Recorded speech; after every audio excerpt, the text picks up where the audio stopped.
What inspired you to enter into politics? Oh, that's a real long story, but I'll give you a Coles Notes version. So both of you, how you handle your family time and the public responsibilities. So Cindy and Kevin, do you have any plans for improving our healthcare in Canada? For my viewers, if you don't know, we are actually shooting this episode at McDonald's. Okay, why you choose McDonald's? Yeah. So together we can say we are loving it. Very good. Yes. Yeah. See, I'm an Indian, so I have to ask you this question Absolutely. about the India-Canada relationship. So what step we need to take to get the bond more stronger? Well, first of all, Priya,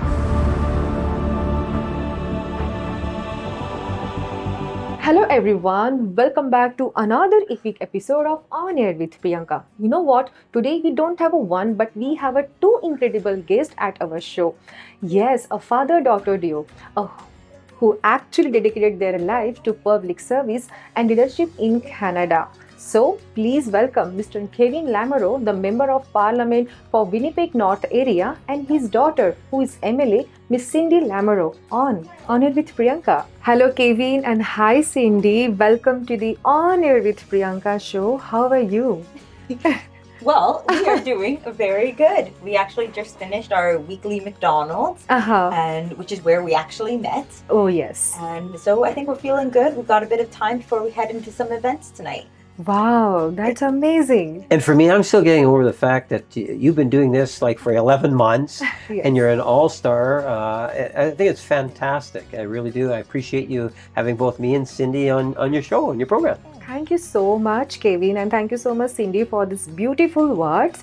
But honestly, it's an honor to have you guys here on the On Air with Priyanka show. So without wasting any time, I'm going to dig in some your journey and inspiration. So Good. Kevin, it's it's been quite some time you are in politics, right? So I'm going to ask you the question, what inspired you to enter into politics? Oh, that's a real long story, but I'll give you a Coles Notes version, a shorter version. In many ways, I wanted to be able to participate in public debate, to be involved in making the communities that we live in better. And the more I got involved, the more I've enjoyed talking with people. So for me, it's talking with people, it's public debates, it's helping people wherever we can. That's what motivates me to be able to want to contribute to maybe trying to have a better society, better Yes. communities, healthier communities. Right. So that's my biggest motivator. Wow, nice. So, Cindy, actually growing up in a politically active family, so knowingly, unknowingly, you have learned so much things, right? So, do you also going to follow your father's footstep? I think you said it very well. It was both knowingly and Yes. unknowingly that I really found myself getting more and more involved in politics. Mhm. I started from a very young age, as you mentioned, and it was something I've always really enjoyed. But Yes. around the age of 10, my father used to bring me to a lot of different events. And so on the weekends, I would go to fiestas and birthday parties and graduations, things like that. And what I learned is I love being out in the community. I love Yes. talking with different people. I love trying new foods. I love dancing. Uh-huh. And so as a young child, what caught my attention was, this is a career. This is your job. I want to do that. And so, of course, as I got older, I learned more about politics. I learned the importance of legislation, of Yes. standing up and advocating for people. Yes. I consider myself a very much focused on constituency politician, and it's because I like to fight for my constituents. And that's what pulled my heart in and got me involved in politics. Wow, that's amazing. The only other thing I would add to it, Priya, is because we often would get this, is that in many ways, Cindy is a daughter of the community itself. Yes. Like I have many budgies, brothers, and so forth, Yeah. and they see Cindy as a daughter. or how, I don't know how many uncles you have, for example, you know. So, you know, being a part of the community, a community that has been such a wonderful blessing for my family, has been, so that's one of the nicest things about being, you know, a parliamentarian, is you're blessed by being able to meet with so many wonderful people. Absolutely, Kevin. I do agree with you. So, you know what? Once you are in a politics can be demanding sometimes. So you have to find the time for yourself, like a me time. So both of you, like how you handle your family time and the public responsibilities. Well, sometimes I mix the two. Like I go to someone like Gurtej Mali. For all intents and purposes, I'm just as close to him as I am with my own my brothers. And so it's having that family feeling, and feeling comfortable with it, and enjoying that aspect to it. But private time, you know, a few years ago, you know, we got a cottage, and sometimes it's just nice to be alone, just with, you know, one or two members of the family. So to me, you know, that's nice. Cindy's got a growing family. I think I'm kind of learning as we go right now, and it's a combination of both. As my father mentioned, it's how you look at it. It's attitude, right? If you see politics as only a career, yes, you're going to keep it separate from the rest of your life. But to us and our family, politics is very much our lifestyle. And so I often I have a 1-year-old, he turned 1 this past Monday. I often bring him to events with me rather than have him at home and me missing out on family time. The way I was raised, going to events, right? But I'm also pregnant right now, so with another one on the way, I'm still kind of learning how to balance things. But in short, I try to prioritize family time as much as possible. I try to keep Sundays just with my family. It doesn't always work out that way, but at least 1 or 2 Sundays a month. Wow, that's amazing, Cindy. So working mother, I completely understand. Like it's very hard sometimes to balance both your personal and your professional life. And congratulations. Thank you. Okay. So Kevin and Cindy, because we are talking about the politics and your journey, inspiration. See, I'm an Indian, so I had to ask you this question. Absolutely. About the India-Canada relationship. So what step we need to take to get the bond more stronger? Well, you know, first of all, Priya, I think we need to recognize just the strength of the Indian community here in Canada. Our Indo-Canadian community is the fastest growing community in Canada, and it contributes in every aspect of our society. We need to take advantage of that diversity that Canada has. And when I say take advantage of it, that means look at India as a country, as a nation.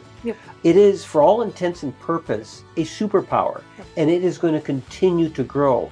What's really important is that Canada establish a very positive relationship with India. Because if we're successful in doing that, all of Canada will benefit by it. Because, you know, the amount of potential trade that's there, the amount of social, like so many people, you don't have to be of Indian descent in order to appreciate India. We've been to India, Cindy, right? And, you know, she could provide her thoughts about India. But when I go to India, you know, whether it's the food, the heritage, you know, the Red Fort, New Delhi, you know, India is very like rich in a culture. It is loaded in culture. Your thoughts on India, Cindy? You've been there. I've been to India twice now. Not as many as you. You've been, what, 5+ times? Quite a few times, yes.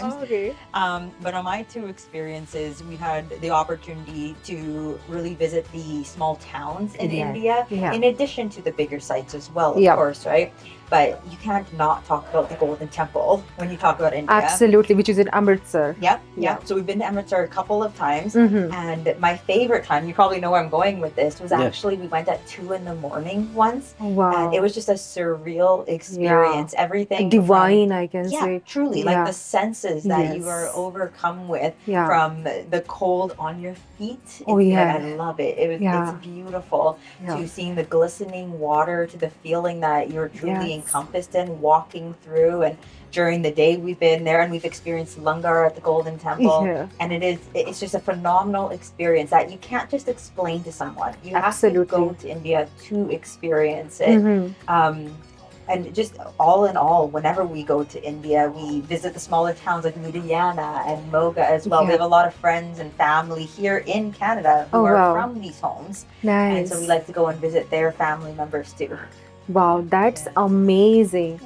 Amazing. So, both of you, Kevin and Cindy, so you serve the people of Manitoba in a different role, right?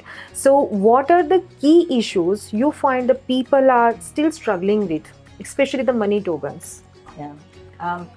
The two biggest ones I hear are healthcare and safety. Yes. Those seem to be the biggest two most common concerns that I'm hearing provincially. Yeah. Healthcare, from whether it be in hospitals to wait times to accessing certain surgeries to having to leave the province, oftentimes the country, to get the services you need. It is a growing concern. It is something that I believe provincially we need to do way more on. Changes need to be made. We've had a new government for a couple of years now, and we haven't seen changes be made yet. So something needs to switch. Yeah, because I also heard the healthcare is the most discussed issue across the Canada. Everybody was struggling with healthcare. So Cindy and Kevin, do you have any plans for improving our healthcare in Canada? Well, I think that there's a role that both the federal government and the provincial government plays. Oh, yes. A very short summary of it is the federal government gives the provinces a lot of money. Lots of money. That's where all the money comes from for healthcare. Well, a good portion Not of it. all of it, but a good portion of it. Good portion of it. In my opinion, the province needs to contribute more to healthcare. That's another issue. Provincially, it's our responsibility to determine where the money goes, how it's used. And that's why from province to province, it's used differently. So here in Manitoba, for example, I believe more money needs to go into Seven Oaks Hospital, just as an example. And so these are the debates that are often happening at the Manitoba legislature, how money could best be used, whether that be through home care, wait times, surgeries, and so forth. Do we have a sufficient staff here? No, that's actually a huge issue. Manitoba is trying to, as the rest of Canada is, recruit more healthcare workers as well as retain healthcare workers. And again, this is something that Manitoba is struggling with. We need to be able to provide incentive. We need to be able to ensure that those working in our healthcare field aren't overworked. They're being respected and taken care of. And just everything that the whole world, but Manitoba, for the sake of this conversation, has gone through with the pandemic, everyone's overworked. So there needs to be some more contributed, and I'm not talking just money. It also needs to be a level of respect absolutely. To our healthcare workers. Absolutely. So this is regarding the healthcare, but you also raised the topic about the safety. So any concern regarding the safety? Well, just as some examples, oftentimes people are bringing stories to me of what has happened, whether it be from garage break-ins, and this is in every community throughout Manitoba, to people taking Winnipeg Transit and maybe being harassed on the bus when they go to work. There are a lot of different things happening right now, and it seems to be escalating and getting worse. And unfortunately, we see this often as weather gets colder. Oftentimes, more crime does happen. And so there needs to be a level of cooperation between the provincial, federal, but also municipal as a government to see what we can do to improve Manitoba, improve the city of Winnipeg right now. Absolutely. So we are actually talking about the provincial and federal. So you both represent the different levels of government, right? And different types of issues. Yeah, exactly. So if you take a look from a federal perspective, you're probably talking, everyone's concerned about the issue of affordability. That's one of the reasons why we've provided tax breaks, for example. But there are some issues that are a little bit more focused, let's say, on our Indo-Canadian heritage community. Issues such as immigration. Immigration is a big issue. We have many international students that came from India that are having a difficult time. A lot of manipulation, had taken place. Yes, exactly. People were lied to in certain areas. They came to Canada believing Yes. that they'd The become fake permanent. degrees and all. All Yeah. sorts Yeah. of problems in that area. Yeah. So the government's trying to work through that. So whether you're direct, whether you have a family member or just members of the community or the broader community, Yeah. there's a lot of concern about international students, Yeah. international workers, postgraduate work permits. And there's also the issue of things such as sponsoring mums and dads, Oh, the yes. amount of time that it takes. Yes. What about being able to get visiting visas? So for its weddings or special occasions. Yeah. So those, that's an important issue. Another issue that's not as much in Winnipeg, but still in Winnipeg, but it also takes place in other areas of the country, and that's the issue of extortion. Oh, yeah. Extortion is becoming a very serious issue. Yeah. Government needs to work together. As Cindy points out, when you think of criminal activity, it's shared responsibility, federal, provincial, and municipal. We have the Absolutely. criminal law. Yeah. We have the provinces that hire crown's attorneys and have the courts, many of the courts. And we have the cities or municipalities that have the law enforcement. We need to start working together, dealing with things such as shoplifting, to dealing with the serious issue of extortion. All of these are the types of issues that, and this is where it's nice, being a father and daughter, different levels of government, Of course. we're able to work a little bit closer together Yeah. so that when I can speak in Ottawa or Cindy speaks in the Manitoba Legislature, Yes. we have a better perspective, rounded perspective. Absolutely. And that's one of the advantages of being in the family. Yeah, absolutely, Kevin. So when you talk about the immigration, we all know the rules and policies are changing nowadays, right? So of course there is an impact of immigration and the new immigrants as well. So do you have a words for that? I think that the biggest thing with Mark Carney in the last election is that we need to stabilize immigration. That's what's led to a lot of the problems that we have today. And the best example I can give you of that, Priya, would be take a look at when Stephen Harper was in Prime Minister back in 2014, we announced to the world that we want to bring up our number of international students to a very large number, 400,000, I believe it is, by 2022. It was a very ambitious statement. Yes. And what ended up happening is that we had this whole industry created. A lot of that industry is focused in India. Yeah. And as a result, all these expectations were raised. Then we go into a pandemic, which complicated matters because people couldn't return. Then it has problems with working visas. And now we find we're at a stage, unfortunately, where there's going to be hundreds of thousands of people that are going to have to leave Canada. And that is going to have a negative impact on a lot of people. And no country is hit more in terms of origins than India. So we got to try to work our way through to try to minimize the hurt and the exploitation that is actually taking place there. Actually. And that's why immigration is such an important issue. Absolutely, because Canada, I can say that the huge number of the immigration, lots of immigrants they are coming to Canada, like on maybe the student visa, the business purpose. Yeah. And we want to be able to allow for Canada and India to continue to grow, to have a healthier relationship. Right?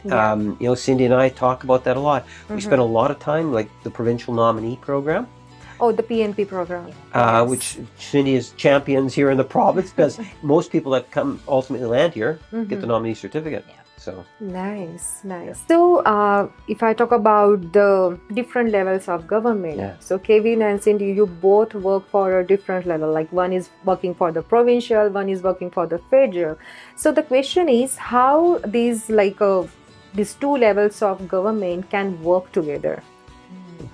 Well, there's lots of ways that we actually get to work together at both the constituency level, but also legislatively when we think provincially and federally. And I know I spoke about this a little bit earlier, but healthcare is the biggest file, right? Yes. And correct me if I'm wrong, but I think the federal government gives about 30% of the healthcare dollars. Just over 30%, but right in there. So you could always give us more too. But in addition to that, the province then contributes a lot towards healthcare, right? And that's something we can work on together. That's something, whether it be issues such as home care, for example. Yes. I can go to my father directly as my MP here in Manitoba and say why we need more money, because look at what's happening in home care in the province of Manitoba. So it really just opens up that dialogue a lot more. I know earlier on when I first got elected, it would have been around 2016, 2017. I don't know if you remember this, but we really tackled national pharmacare. Yes. We created a petition, and I raised. You were on the front page of the Winnipeg Sun at the time. I remember that. Yes. But we created a petition. I talked about it in the Manitoba Legislature, and that's a very unique example because we were able to work together so closely on it. So at both provincial and a federal level, talking about healthcare, and that goes for different departments as well. We talk about justice, for example. I'm going to stop you there, Cindy, because on the National Pharmacare Program, I remember it well back in that 2017. And a few years ago, we actually introduced a National Pharmacare Program. We had the province and Ottawa come together. So if you have diabetes, it's now paid through the National Pharmacare Program. So it's the province and the federal government working together. Oh, that's. I'm sorry, you can continue ahead. No, Go ahead. I can leave it at that. But it's a very nice example of how we're very fortunate to be able to work together on those sides. I know a lot of MLAs, they often have to reach out to their members of parliament, and I get to see mine at least once a week every Saturday at McDonald's. But in addition I'm actually going to ask you this question. Yes, you know what? The first thing, it's feeling very nice to see like a father-daughter duo talking on the politics. Okay. So if you talk about the community leadership, so you both have a strong connection. And Kevin, so for my viewers, if you don't know, we are actually shooting this episode at McDonald's. Okay. And Kevin, we heard that from last 25-30 years, you are coming over this place and actually just meet and greet with your own people, your community members. Why you choose McDonald's? Well, truth be known, at the end of the day, I was actually having a weekly meetings elsewhere, and then they opened up this McDonald's franchise. It was around 1990, 91, and I always liked McDonald's, so I figured, well, I'll start having my meetings there. And so since about 1990, 91, 30-some years, I've been coming to McDonald's on a weekly basis, and that's so that people would feel comfortable in being able, whether it's just to come and wave, or if they have an issue they want to talk about, and we've had all sorts of issues, obviously, over the years. But I think it was very successful in the sense that no one has knocked on more doors with me than Cindy. Yeah. And the first thing you did when you got elected was? began McDonald's. Oh. Right? And so it's something that people really appreciate. They know that they know how to get a hold of you. Yes. Yeah. Right? Exactly. I think that's really important, especially in politics today, is being accessible to your constituents, right? Yeah. So by being here every Saturday, it makes us accessible. Yeah. I've been doing this now. This April will be 10 years, so not as long as you. Almost a decade. And so we come once a week, and as you mentioned, it's just to be easily accessible. If people have concerns, if they have questions, if they want to just come and say hello, they absolutely can. Oh, wow. And if I can tie the last question into it, you know, a week or so ago, I had someone that was upset, concerned about, you know, what's happening with Canada. And, Mark Carney indicated that we needed to build a One Canada. And you were asking, you know, the provinces and the federal government, how can they work together?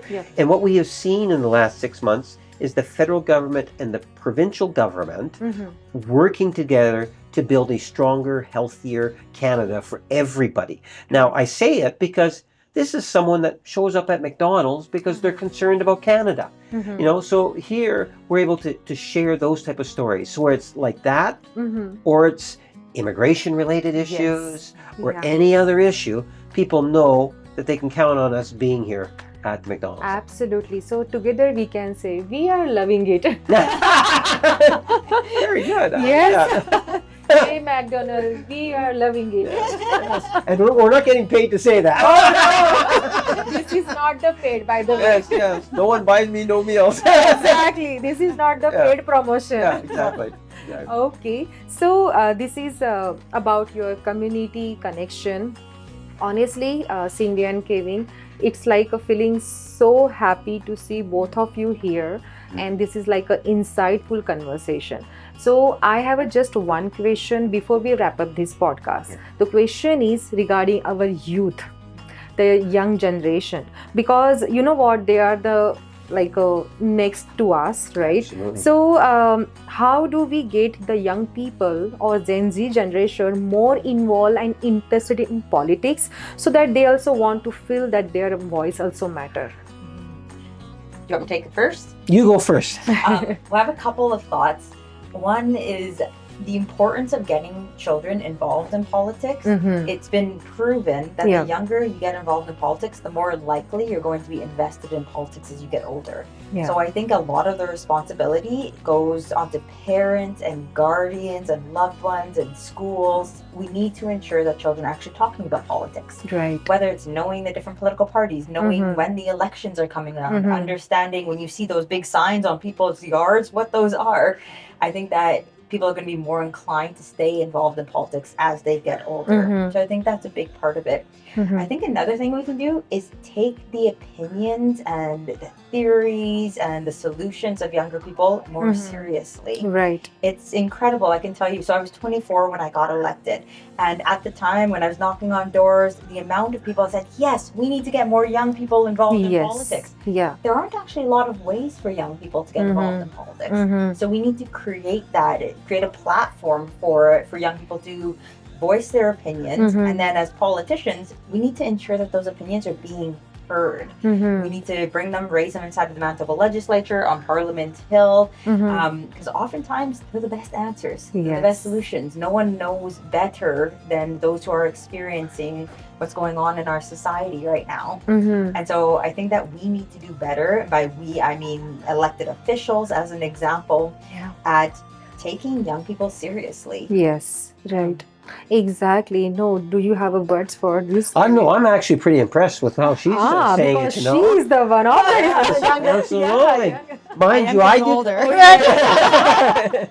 did. I think Cindy says a lot of things that have a great deal of merit to it, obviously. And for me, it's about how do you create an opportunity to learn from a young person and to advance the interest of the young people. So in advancing the interest, it's providing opportunities. We have internship programs. Many of the individuals that work at my office started off and actually still are young. I have from the Indo-Canadian community alone, maybe 3 or 4 young people that work for me directly.